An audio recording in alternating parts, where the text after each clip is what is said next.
Hello and happy Friday the 13th, everyone. It's Meredith. I'm here with our daily message. We're doing it just a little bit different today. I'm getting it out way later than I thought I would. So, yeah, we're tuning into the energy atmosphere of the day. I know that Friday the 13th has some stereotypical energies to it, and naturally, I feel differently about it. I do not feel that it is a negative or a harbinger of negative things to come at all. So let's tune into our cards and see what our beautiful, happy atmosphere has to say for the energy of the day. You know that the sun is in Taurus, Mercury is in retrograde, the moon is in Libra. We are very close, just a couple of days away from the full moon lunar eclipse in Scorpio. There will be a separate reading for that, so be on the lookout for it. I'm so excited to do it. I haven't even shuffled the cards for it yet, but I am, my fingers are tingling to get my hands on whatever deck I'm going to use for that. All right, let's get into our cards today. We are using the Ink and Intuition Tattoo Tarot for our message today. And our first card is Seven of Wands. Ooh, I think this one came out in the Making the Most of the Mercury retrograde reading, if I recall correctly. And this is a card that has, at times, stumped me as a tarot reader. I know that sevens in tarot really speak to bringing heaven to earth. And when I see this particular seven, I contemplate the six. Well, I do that with many of the cards. I consider the number before and the number after and their messages as well. This one, though, in particular, is informing me. And it actually had me considering the Seven of Swords, which is a card of robbing ourselves of joy and or self-sabotage. And I sort of transferred that message over to the Seven of Wands lightly, meaning that in the Six of Wands, we experience victory and success. We are noticing our own growth. So we've gained soulful presence, awareness, notoriety within self-relationship. We're witnessing, how we navigate our journey. And in the Six of Wands, you have victory and success and homecoming to your own heart space, and life becomes more celebratory and dynamic for us. So why on the seven do we so often see such a defensive posture from the character on the card?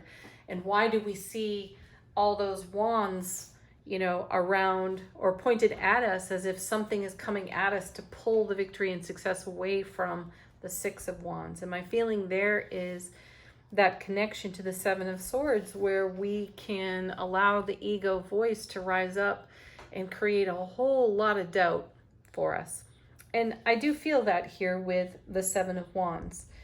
The potential for that exists within our subconscious and our programming, which is something that we talk about and challenge so frequently here on the channel. No judgments, no shame, blame, or guilt for it, because we all do it. And how do we gain perspective or perspective out of contrast unless we have the experience of riding a really high on our Six of Wands to experiencing some kind of letdown on our Seven of Wands that comes in the form of negative self-talk out of programming.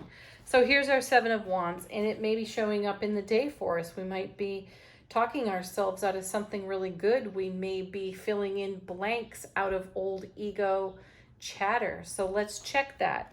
Let's consider how we are speaking over our sphere of influence through our soulful presence. So let's bring our soulful presence to our heart space. That way we can notice very clearly where we might be aiming wands at ourselves and taking some of the joy out of a situation that needs no augmentation at all. The joy can simply be, right? Let's see what comes next. Judgment. You know what? I'm going to go with Judgment. And Judgment through the ego. I know that the meaning of this card is to answer a call. And it is an opportunity, perfect card for a retrograde, to have a redo on something. So I won't leave that message out, though. Sitting next to the Seven of Wands, I ask, how are we judging ourselves? Right? What kind of judgment are we putting on our recent successes? What kind of judgments are we putting on our Six of Wands, or perhaps even someone else's? It's possible that someone near you has had a very recent success, and you may have heard a doubtful negative soundbite out of your own ego. And why is that? Is it simply programming? And if so, you know what to do with that.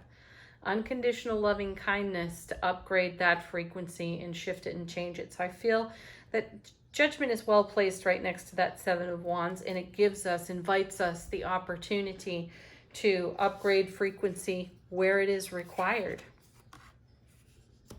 And then we have the Two of Swords, exactly.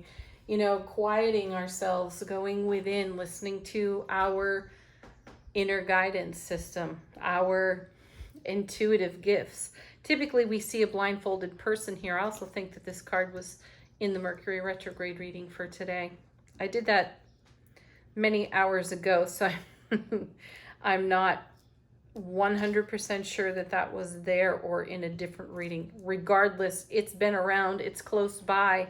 So its invitation for us is to make a new choice and to quiet the environment and the atmosphere so that we can hear our own heart space and our own soulful presence and allow that to speak, rather than to immediately throw up the defenses and go into some old ego speak that has nothing to do with where we are in the now. Next card, Ten of Wands. Yeah, because that's burdensome shit, right? Now, the Ten of Wands, that's the Ace of Wands to the power of 10. That's a whole lot of inspiration and enthusiasm, a whole lot of engagement of skill and talent for us, and how we apply it. And this card says to me, in this lineup here, we have so much within ourselves to offer our foundation, our sphere of influence, and how are we going to use the resource of these 10 wands of inspiration, skill, talent, wonder, awe, all of it. Where are we going to channel that? Certainly not over here in a wasted effort to doubt, right? Or create worry or fear. Now, that's not to dismiss that those energies, those experiences come up for us. The question becomes one of quality of life for us. It's very easy to make that decision when you see these cards in this kind of alignment. So do you want to weigh in on the scales of justice, so to speak? That'd be cool if we turn over justice, right? Do you want to weigh the scales of justice on old programming, or do you want to bring unconditional loving kindness to that so that you can set these 10 wands on the scales and do something effective with them? Okay, next. It's like asked and answered. And let me point out that almost every single time we turn over a 10, we turn over another 10. And here's the 10 of Swords. So stick a sword in that, because you're done. You're done with that old routine, we'll say. And isn't it fortunate that we get to see ourselves even repeat this energy for even 5 or 10 seconds at a time, because those are 5 or 10 precious seconds that we can be investing differently and at a much higher frequency and at a way better vibration, right? Coming with this 10 of Swords is the Knave of Wands, the Knight of Wands. See, here we are picking up the passion of the Ace of Wands to the power of 10 here, and we're moving forward with it, because the Knights move energy in tarot between cards. So let's recap very quickly. How are we in judgment of some of the defensive responses that we may have out of old ego programming, rising up out of the subconscious? Two of Swords brings us that opportunity, that invitation to choose differently, to switch up the frequency. Where are we investing? How are we answering this call on judgment?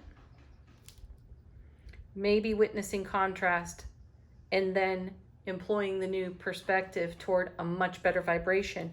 That's the choice being made there on the 2. Then we have the 10 of Wands. We understand that this energy, this defensive energy over here is draining to us. That's the burdensome aspect of the 10 of Wands. Let's instead switch gears, switch frequency, and take the blessing of the Ace of Wands to the power of 10 and invest it in moving on in a different way. The 10 of Swords, same thing. Ace of Swords to the power of 10. That's a lot of brilliant clarity and everlasting strength to invest in the momentum of the Suit of Wands with the Knight carrying the energy forward to, look at that, the 4 of Wands, happiest card in the Minor Arcana of Tarot. There it is. You can see it start to finish, where we may have one of those thoughts that gives us pause and gives us opportunity to upgrade the energy for ourselves and reinvest in a masterful way, 10 of Swords, and move the energy into a much greater, more stable 4 of Wands, so that we are in harmony with the overflow of love, bliss, and joy in our life and moving forward in that way. Oh, we rock. Okay, let's do angel answers. Great cards to confirm what's going on for us at this time, and falling out of the deck even. One of our old buddies, our old favorites here, let go. Yeah, let go of that old BS. Honor it, love it unconditionally, and let it pass off your blissful 4 of Wands foundation. Next, we have ask your angels. Yeah, tune into your guides, your angels. Invite them to do some of the heavy lifting when you feel that you are not able, and they will.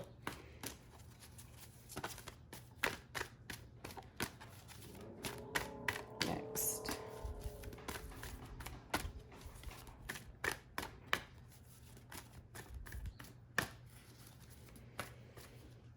Oh, sweet.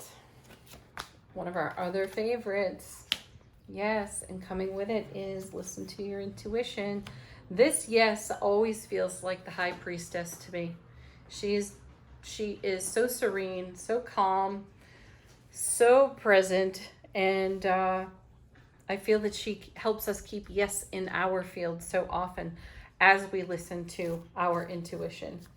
All right, final thoughts on the reading from the Shaman's Dream. We have, heart, home, compassion. Yes. 7 of Wands invites compassion. So too does the 10 of Wands and the 10 of Swords. Let's show unconditional compassion to ourselves and to those around us so that we can live blissfully, happily, dancing a jig on our 4 of Wands foundation. Have a beautiful Friday the 13th, everyone. Do check out the Mercury retrograde readings that are up here on the channel, and be on the lookout for the full moon lunar eclipse in Scorpio reading coming soon. Peace, joy, happiness. Namaste.